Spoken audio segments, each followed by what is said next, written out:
The way we consume and share news today is largely rooted in social media outlets, a reason why we decided it's important to look at what's being discussed online. Yerika joins us in the studio for our social media minute. Good morning, Yerika. Good morning. Happy Thursday. Already. Right? Yeah. Just because you had just one day off, it's, I don't know, messing with my timeline a little bit. I had 2 days off, actually. Had 2 days off. Yeah, so this week is extra short. That's a lie, because Yerika has a really long weekend where it's packed with other schedules, and I'm not quite sure where work stops for you. Ooh, never really does. Glamorous life for a freelancer, folks. All right, let's jump into this first buzzword because, yeah, I saw the headline and I'm assuming a lot of our listeners have too. Whether you've seen the newly released TV series or not, there's a lot of buzz around it. The Korean title is Suriname. Netflix series Narco-Saints. What's the trouble over it? Yeah, so the show has been causing quite a stir in Suriname, which is the Korean title for the show, Narco-Saints. The country, for those of you who are thinking, oh, where is that country? It's located on the northeastern Atlantic coast of South America. It's next to Brazil, or Slightly above Brazil. slightly north of Brazil. Yeah. Anyways, the September 13th edition of the Suriname Herald quoted their foreign minister, Albert Ramden, saying during a press briefing that he plans to take legal action against the producers of the Netflix series that is depicting their country as a corrupt nation associated with cocaine trade. Right. And the foreign minister was quoted as saying that Suriname has made so much effort over the years to distance itself from such negative images, and that it is no longer a country associated with drugs. In all fairness, I mean, Narco-Saints does look like it's a throwback to a certain time. And I do think the more educated listeners will be curious to look more into it and how much is exaggeration, how much is based loosely on facts. I think we're a little bit better about discerning facts from fiction. However, you can see where the concern is. Yes. From a foreign minister. Now, the country's concerned that its image is being tainted due to this popular TV show. I mean, the foreign minister did also add, according to an article that I read, that he does respect freedom of expression and the freedom of creativity, but he says there are certain limits that must be respected, actually. Sure. Okay. Yeah. So the newspaper article said that the minister plans to reach out to the U.S. Embassy in South Korea because Suriname does not have a South Korean embassy. The South American country recently became familiar to Koreans. I think most Koreans became familiar with this country because of the show. In all honesty. In all honesty, yes. Because the show is titled Suriname in Korean. And the show revolves around a drug lord who is active in the country and undercover agents working to capture the guy. The story, by the way, has been adapted from true events about a Korean drug lord named Heng, who operated a massive trafficking organization in Suriname between the late 90s and the early 2000s. I mean, the focus, it seems, is not just about the country, but it is about this corrupt man, right? Heng, who takes takes advantage of the country's certain vulnerable aspects when it was still, developing from, I suppose, a nation known once for more corruption. Yes. But times have changed. However, we're talking about it because now, if the TV series wasn't popular, maybe there wouldn't be so much focus on it. However, it is incredibly popular. Yeah. Therefore, we must clarify. That's right. There you have it. Let's move on to our second buzzword of the day. Now, this is most unfortunate because, I don't know, tourist spots, charging you. Tourist traps. Yeah, lots and lots of traps. And this just, I mean, if you've seen the pictures. It's really sad.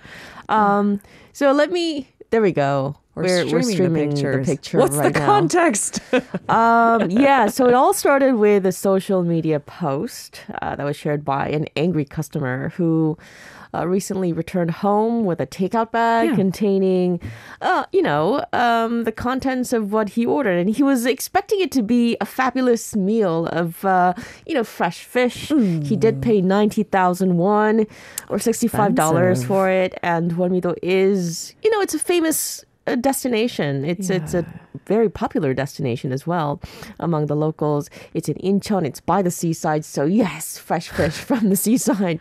So let me also know.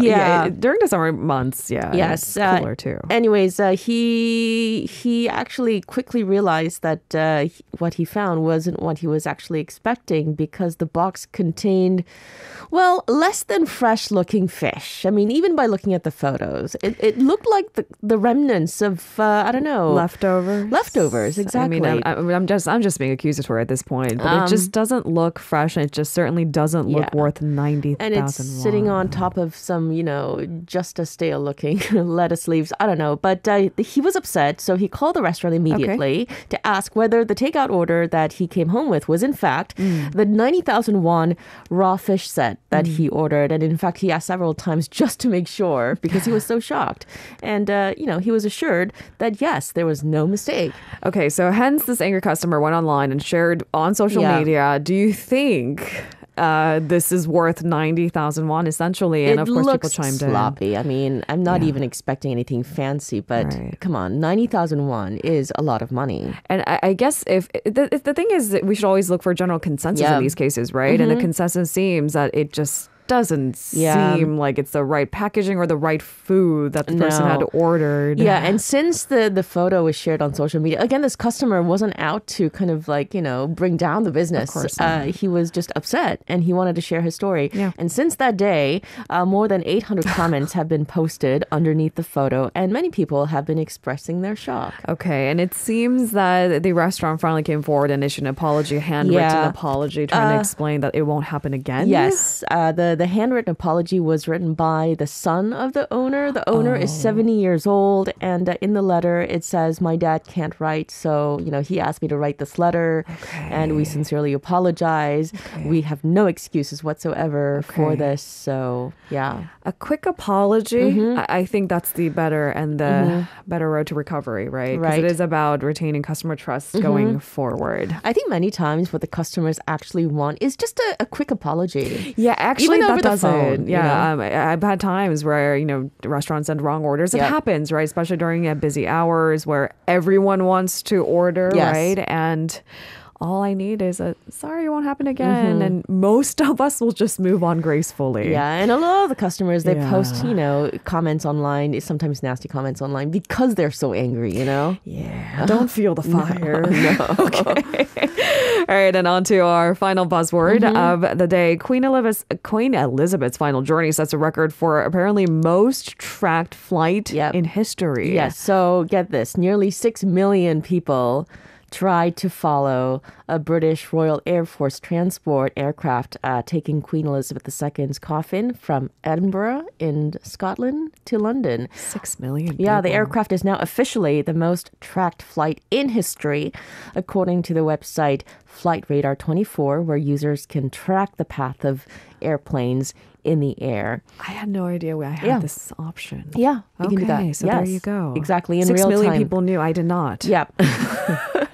The Queen's coffin was flown on a Royal Air Force Globemaster C-17 on Tuesday evening after lying at St. Giles Cathedral in Edinburgh, Scotland. I just, out of curiosity, do you know which flight held the previous record? And it happened recently, actually. Really? The previous record was held by an American military aircraft carrying U.S. House Speaker Nancy Pelosi to Taiwan just last month. The flight was followed by 2.2 million people on the same website, Flight Radar 24.